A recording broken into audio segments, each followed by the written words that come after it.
Hello everybody and welcome to this my video on the Lomography. Does it say it? It says it on the bottom right there. Lomography La Sardina right there. The La Sardina is a 35mm toy grade viewfinder camera. Now what that means is it can take any 35mm film, though ideally something in the 400 ISO range or faster will work best with this camera if you're shooting in full sun. And it being a toy grade camera means that it is not going to deliver the most technically precise images for you. It has no light meter, a leaf shutter with speeds of bulb and approximately 1/100th of a second. Bulb is as long as you hold the shutter button down, the shutter stays open. The flash sync on this camera, if you have a Fritz the Blitz flash, will be at either shutter speed. And the Fritz the Blitz plugs in right here on the side using the La Sardina micro contact flash port. The La Sardina is available in an untold number of design options, including custom designs, so it's definitely a fun toy camera to try to collect as many different versions of them as you can, and as you can see, it is empirically a very neat looking little camera.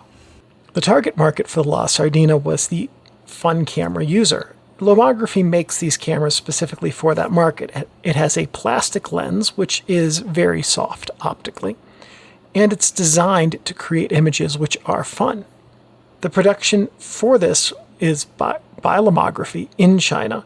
It started in at least 2011. The first review I could find on it online was from 2011. I couldn't actually find out when it was first released to the market. And insofar as I can tell, production for it's still ongoing now as this is being filmed in 2022, as they're still available new on Lomography's website. Now, as we do, we're going to go over the features on the camera, starting here on the top. This is the film rewind dial, or knob. This is your shutter speed and mode selector. You might be able to see right now that the shutter speed is set somewhere kind of like in the middle. If we set it all the way over to the side, it's now on bulb. If we have it, something kind of like that in the middle, it's now on N, which is the instant shutter speed of approximately 1/100th of a second. And if you wanted to take a double exposure, we'll see how to do this later in the video in the exact process, but you push this over to the side, and that will rearm the shutter for a double exposure. Viewfinder, frame count window, film advance knob, and shutter button. On the front of the camera, we have the lens here. This whole assembly is the lens, and the focusing ring.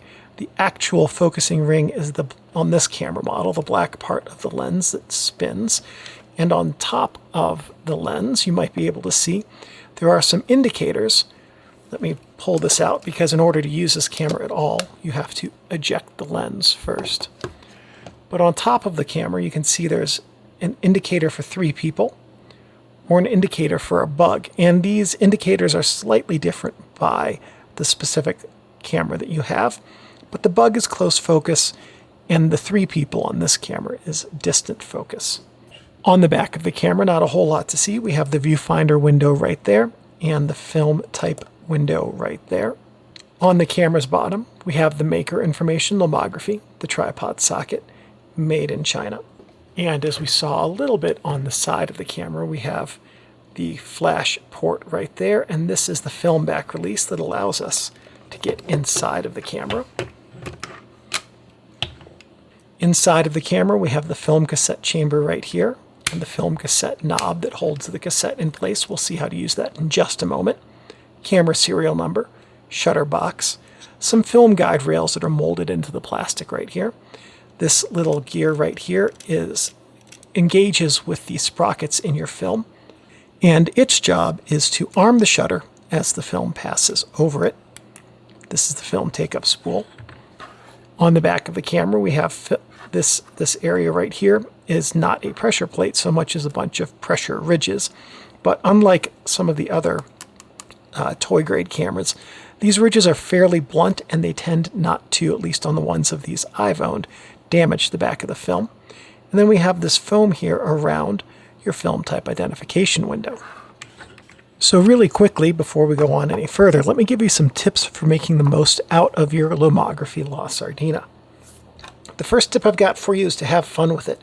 These cameras are not designed to be technically amazing, but they can take good and nice and captivating photos. These are easily pocketable and they can be carried anywhere, so definitely do that. If you have one of these, there's almost no excuse not to have it on you when you're out walking around. And be sure to check the shutter mode button with your camera as well. That's this one right up here that we talked about, because it's very easy to accidentally set it to bulb and think you have it on N and end up with a roll of blurry, overexposed photos. And yes, I am in fact speaking from experience on that. All right, so the next thing we're going to do is load film in this camera so you can see how to do that. With the camera back open, you want to pop up the film rewind post. We're going to drop this roll of 35mm in, and we're going to push this post back into place. I'm going to pull out a leader and fire the shutter. We're going to feed the leader into the take-up spool right there and advance the film.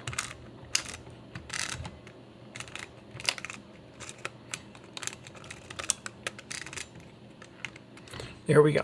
We're going to call this good enough. It actually is not. So one of the design flaws with having the film, the shutter arming mechanism be this gear, and this is all toy grade cameras, by the way, because almost all of them work in this way, is that sometimes it can be really hard for the sprockets on the film to engage this wheel until the film back is in place. So we're going to put the film back onto this camera. Now that we've loaded the film, we're going to just take any of this slack out of it by turning this counterclockwise this way or anti-clockwise. Now you can see we're at E for empty. We need to advance this until we get to 1. Take a picture, advance, and this is spinning. And because this is spinning, now we know that the film is being taken up across the camera like it should be.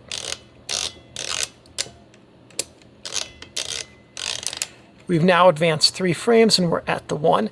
And by the way, the reason that we take the slack out of the film before we advance it is so that we can see that this is spinning and we know that the film is actually moving within the camera, because there's a direct mechanical linkage as the film is pulled out of the cassette, which we'll see in just a minute, to this film rewind knob. So as you're going about your day, you're going to be taking your photos. You'll use the shutter, you'll take pictures, you'll advance the film just like this, and at the end of the entire day, you'll get to a point where you're ready to rewind the film. To rewind the film, you just trigger the shutter and start rewinding the film. Just like that. So film is one and done. It can absorb light exactly one time in a controlled manner with a proper shutter speed and exposure, or in an uncontrolled manner by doing this and opening up the back of your camera while the film is outside of the cassette. If you do this and your film is outside of the cassette like this, you're going to erase all of the photos you have taken, as well as all the photos you could take from the film. But I want you to see what happens inside the camera when you're rewinding your film. As you have used it throughout the course of the day, you can see after you take a picture, you wind the film and the film is pulled out of the cassette this way and taken up on the take-up spool. There we go. So you take your picture, advance your film, and it's advanced through the camera. Then when you're done, you start rewinding, and you're doing the exact opposite process.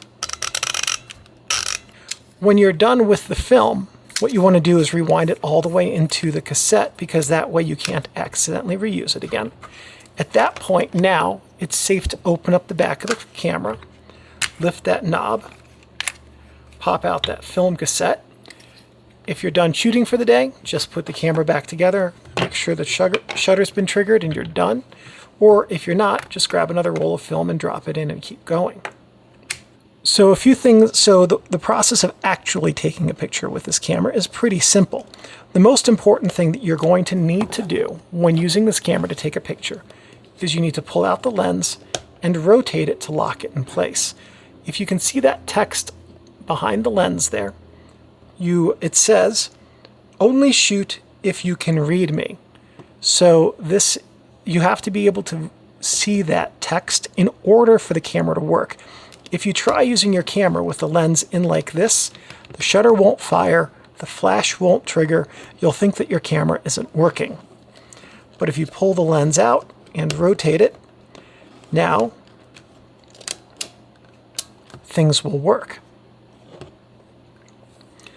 To focus with your, oh, and you also know that your lens is properly pulled out from the camera if you can read the text upright. Focusing with your lens is very easy. All you have to do is guess approximately where your subject is and focus.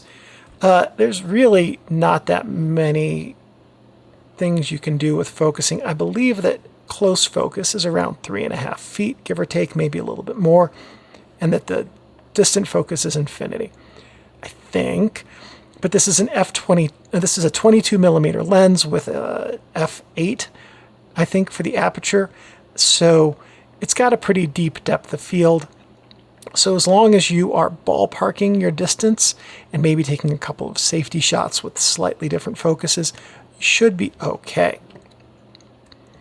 So to take a picture, all you have to do is make sure that this is popped out. You dial in your focus, you look through your viewfinder to line up your scene, and you take your picture just by hitting the shutter button like that. Really easy and straightforward. Okay, but how about double exposures? Double exposures are really easy. You take your first exposure, you come down here to your double exposure switch, and you push this switch toward MX, which is multiple exposure. And you go again, just like that. It rearms the shutter. You don't have to advance the film or do anything fiddly like that. You can take as many exposures on a single frame as you would like, although there comes a point where the number of exposures on your frame is a hair silly. But 2, maybe 3 exposures, in rare cases a couple more, could actually be pretty useful.